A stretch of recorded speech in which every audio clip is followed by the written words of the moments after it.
દ્વારકામાં જર્જરિત મકાન ધરાશાયી થયું છે। ખંભાળિયામાં જર્જરિત મકાન ધરાશાયી થયાની ઘટના સામે આવી છે। રાજડા રોડ ઉપર નજીકનું જર્જરિત મકાન થયું છે ધરાશાયી। સદનસીબે જાનહાનિ ટળી છે। ખંભાળિયામાં જર્જરિત મકાન ધરાશાયી થયાની ઘટના સામે આવી રહી છે। રાજડા રોડ ઉપર નજીકનું જર્જરિત મકાન ધરાશાયી થયું છે। સદનસીબે જાનહાનિ ટળી છે।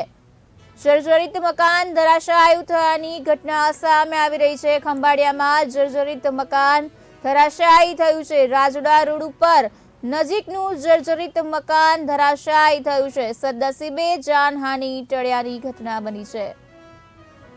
ખંભાળિયા નગરપાલિકા દ્વારા જાહેર નોટિસ આપવામાં આવેલી હતી કે જે લોકોના મકાન જર્જરિત હોય તેમને રિપેર કરાવવું અથવા તો મરામત કરાવી। હાલ રાજડા રોડ પર મકાન આવેલું છે, જેમાં કોઈ વ્યક્તિ રહેતું નહોતું। મકાન જર્જરિત હાલતમાં હોવાથી ભારે વરસાદના કારણે પડેલ છે, પરંતુ કોઈ પણ પ્રકારની જાનહાનિ થયેલી નથી।